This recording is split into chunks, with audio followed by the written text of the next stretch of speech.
Good morning, students. Welcome to another session of Model Auxiliaries. Model Auxiliaries हम जानते हैं कि वो helping verbs होती हैं जो speaker या writer के mood, opinion, attitude, etc. को express करती हैं. In this video, we are going to do the uses of will and shall as model auxiliaries. The first and foremost use of will and shall that we are going to do is to form future tenses. Future tense बनाने के लिए हम will and shall as helping verbs use करते हैं. Tense हम जानते हैं कि tense का मतलब expression of time. Tense तीन होते हैं, present tense वर्तमान काल की बात करता है, past tense भूतकाल की बात करता है और future tense भविष्य काल की बात करता है. तो will and shall future indefinite tense, future continuous tense, future perfect tense, future perfect continuous tense बनाने के लिए यूज होते हैं और ये मदद करते हैं मेन एक्शन वर्ब्स की फ्यूचर में होने वाले एक्शन को एक्सप्रेस करने के लिए. तो फर्स्ट पर्सन जब हम विल एंड शेल का यूज इस प्रकार से करते हैं, मतलब future indefinite, future continuous, perfect and perfect continuous tense के सेंटेंसेस बनाने के लिए विल एंड शेल का जब हम यूज करते हैं तो फर्स्ट पर्सन यदि सब्जेक्ट रहता है सेंटेंस में तो उसके साथ में हम शैल का यूज करते हैं और सेकंड एंड थर्ड पर्सन यदि सब्जेक्ट होते हैं तो उसके साथ में हम विल का यूज करते हैं.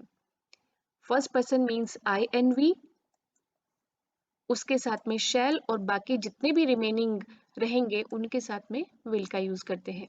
यहाँ पर हम इन्हें मीन्स टेंस, फ्यूचर टेंस में हम इन्हें हेल्पिंग वर्ब के तौर पर पढ़ते हैं शैल एंड विल को, क्योंकि फ्यूचर टेंस का मतलब है टू एक्सप्रेस फ्यूचरिटी, फ्यूचर में होने वाले एक्शन को बताना. और इस काम के लिए यहाँ पर विल एंड शैल मोडालिटी को एक्सप्रेस नहीं करता है, सिर्फ टाइम को एक्सप्रेस करता है कि फ्यूचर में ये काम होने वाला है, ये काम होगा. तो यहाँ सिर्फ टाइम की बात होती है, मूड, मोडालिटी, एटीट्यूड, ओपिनियन या नज़रिया, इस सब की बात यहाँ नहीं हो रही, टेंस की बात हो रही है. तो यहाँ नॉर्मली हमें यही देखना है कि फर्स्ट पर्सन के साथ में शैल, बाकी सभी के साथ में विल. तो ये तो हुआ हेल्पिंग वर्ब के तौर पर विल एंड शैल का यूज. लेकिन जब इन्हीं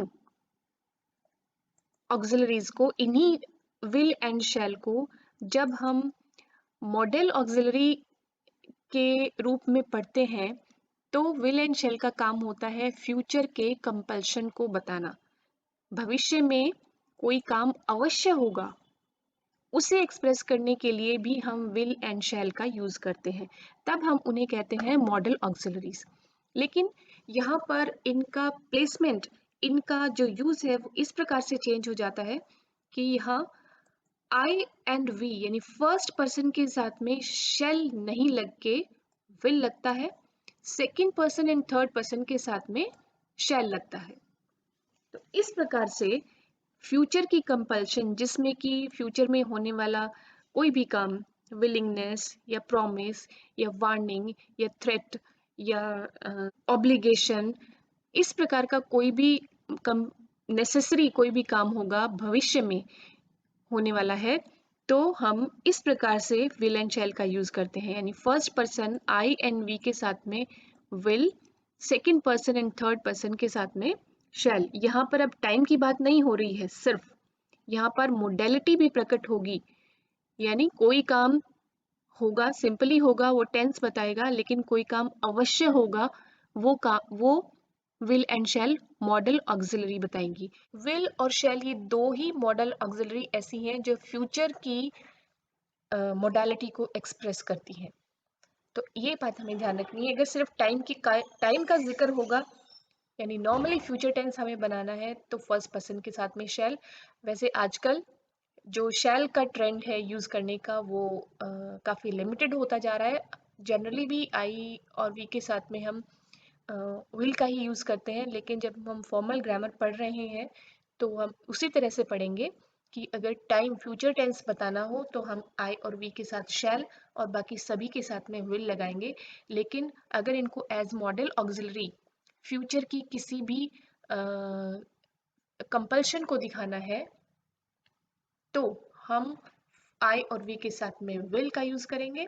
second and third person you and he she it they या किसी नेम के साथ में शैल का यूज करेंगे। यहाँ पर अब टाइम की बात नहीं हो रही है, सिर्फ यहाँ पर मोडेलिटी भी प्रकट होगी, यानी कोई काम होगा, सिंपली होगा, वो टेंस बताएगा, लेकिन कोई काम अवश्य होगा, वो will and shall modal auxiliary बताएंगी। तो नेक्स्ट स्लाइड्स में हम देखते हैं कि will and shall as modal auxiliary किस प्रकार से हम फ्यूचर की कंपल्शन या इसके अलावा भी और एटीट्यूड या मोडालिटी प्रकट करने के लिए हम यूज करते हैं।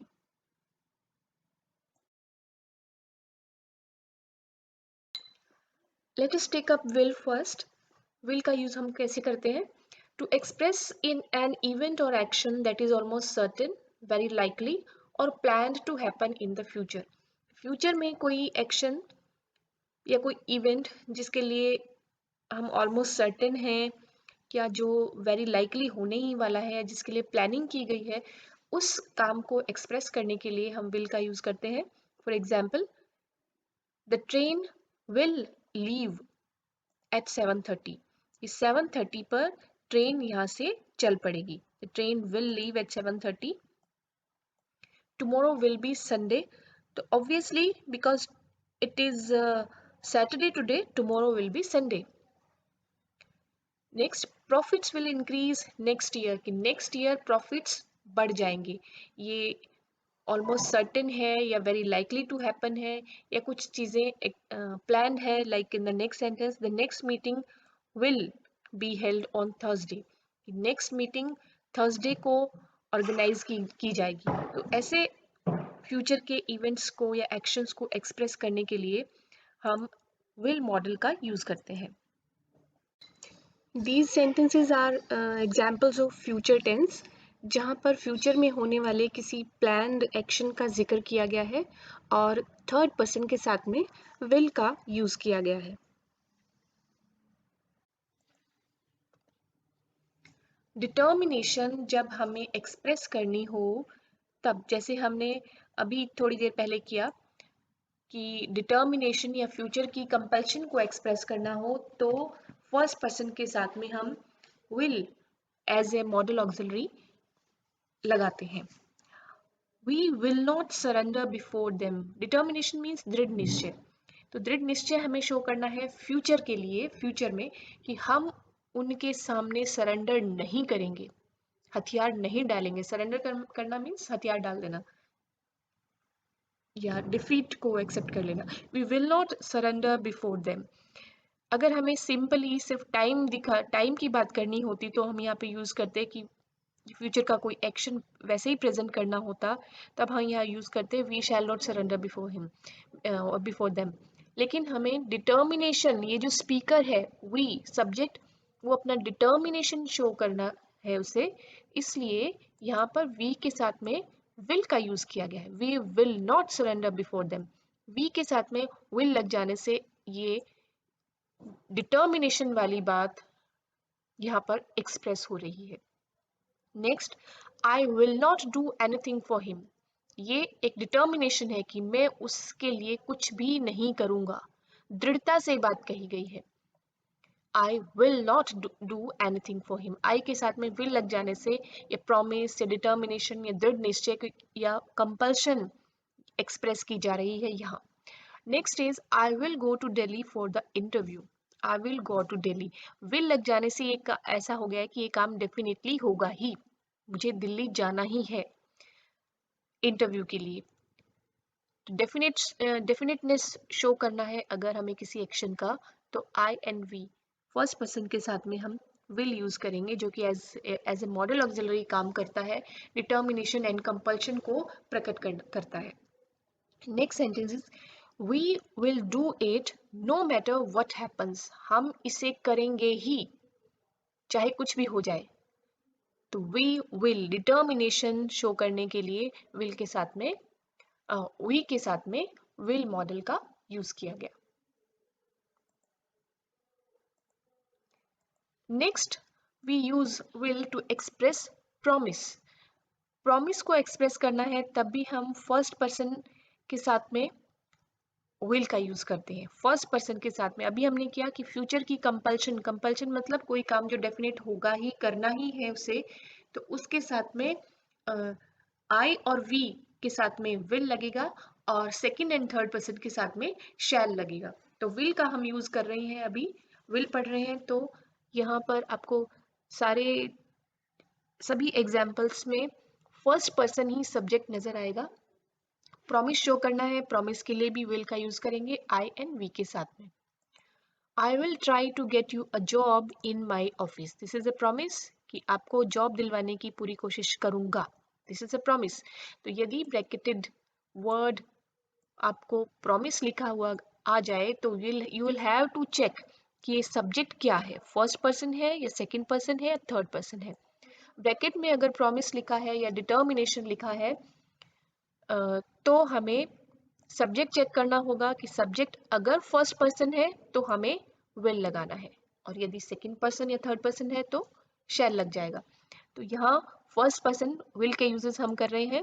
I will try to get you a job in my office. I will never refuse you anything, आपको किसी भी काम के लिए मैं मना नहीं करूंगा, दैट्स अ प्रॉमिस, इसलिए आई के साथ में विल। तो डिटर्मिनेशन कह लें या प्रॉमिस कह लें, एक ही बात है। We will help them at any cost, किसी भी कीमत पर हम उनकी मदद करेंगे। वी के साथ में विल लग गया तो पूरी स्ट्रेंथ के साथ ये बात कही गई है कि we will help them, promise है, डिटर्मिनेशन है। I will take you to the doctor at 5:30 PM, be ready, मैं आपको डॉक्टर के पास लेके चलूंगा 5:30 बजे, इसलिए तैयार रहना। आई विल मतलब ये काम डेफिनेटली होगा ही। I will take care of everything for you, मैं आपके लिए हर प्रकार से मैं आपकी केयर करूंगा। I will take care of everything for you, हर चीज की मैं ध्यान रखूंगा। तो I will that's a promise, और इसलिए फर्स्ट पर्सन के साथ में विल मॉडल यूज हुआ। I will make the travel arrangements, there is no need to worry, promise है कि आपके लिए मैं ट्रैवल के सारे अरेंजमेंट्स कर दूंगा, आपको परेशान होने की जरूरत नहीं है। तो आई विल से यहाँ पर ये शो हो गया कि ये काम जरूर होगा, ये प्रॉमिस है, ये प्रॉमिस है मेरा कि मैं आपके सारा काम कर दूंगा। तो विल लग जाने से इंस्टेड ऑफ सेइंग कि I promise that I shell make the travel arrangements, ऐसा कहने की जरूरत नहीं पड़ी, विल ने वो पर्पस सोल्व कर दिया है फर्स्ट पर्सन के साथ में यूज होकर।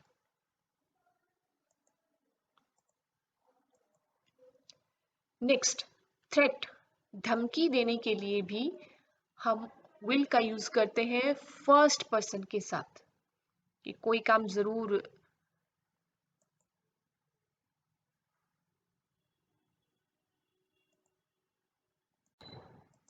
नेक्स्ट, थ्रेट एक्सप्रेस करना है, धमकी देनी है, तब भी हम फर्स्ट पर्सन के साथ में मीन्स आई एंड वी के साथ में विल का यूज करते हैं। I will teach him a lesson, मैं उसे सबक सिखा दूंगा, आई के साथ में विल लग गया, थ्रेट एक्सप्रेस की है तो I will teach him a lesson. Next, we will give them a befitting reply, कि उनको हम अच्छा उत्तर दे देंगे, उचित उत्तर उनको देंगे। ये धमकी अगर देनी है तो हम फर्स्ट पर्सन के साथ में विल मॉडल का यूज ऐसे इस तरह से करते हैं। I will show you what I can do, मैं आपको दिखा दूंगा कि मैं क्या कर सकता हूँ, धमकी है, विल का यूज हुआ फर्स्ट पर्सन के साथ। Then we use will as model auxiliary to refer to habits and inclination, means आदतें और प्रवृत्तियां, ये अगर एक्सप्रेस करनी है तो भी हम will मॉडल ऑक्सिलरी का यूज करते हैं। Take the examples, John will always be late, John will always be late. John देखो यहाँ पे थर्ड पर्सन है, लेकिन क्योंकि उसकी आदत या उसकी प्रवृत्ति को एक्सप्रेस किया जा रहा है तो यहाँ पर विल मॉडल यूज किया गया है। ये सिंपल फ्यूचर इंडेफिनिट टेंस नहीं, यहाँ मोडेलिटी एक्सप्रेस की गई है कि John will always be late, उसकी आदत ही है वो लेट ही होता है, ये उसकी प्रवृत्ति यहाँ पे शो की गई है कि वो जनरली लेट ही होता है, अभी भी लेट होगा और आगे भी वो लेट ही होता रहेगा। John will always be late. Next, he will make mistakes, कि वो तो गलतियां करेगा ही।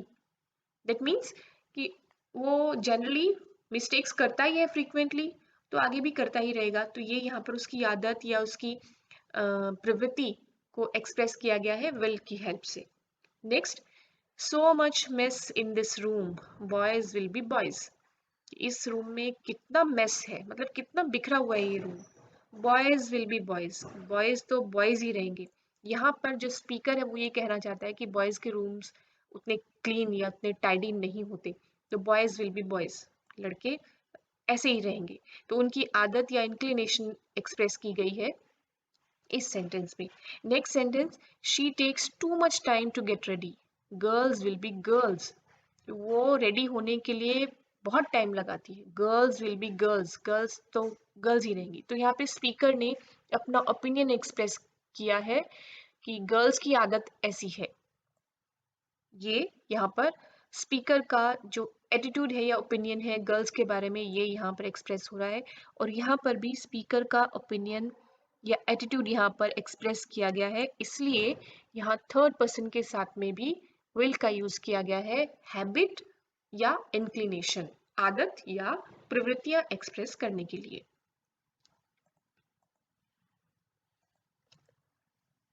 नेक्स्ट, हम विल का यूज करते हैं इंस्टेंट डिसीजंस के लिए। ये कोई जो हमें तुरंत इमीडिएट कोई डिसीजन लेना है और वो इमीडिएट ये वो काम करना ही है, फ्यूचर में जस्ट अभी करने ही वाले हैं कोई काम, तो उसके लिए हम विल का यूज करते हैं। एग्जाम्पल की हेल्प से हम इससे समझ लेंगे। I can't see any taxi so I will walk, मुझे कोई टैक्सी नजर नहीं आ रही है तो मैं पैदल ही चल लेता हूँ। तो इस तरह से भी हम विल का यूज करते हैं आई के साथ में या वी के साथ में।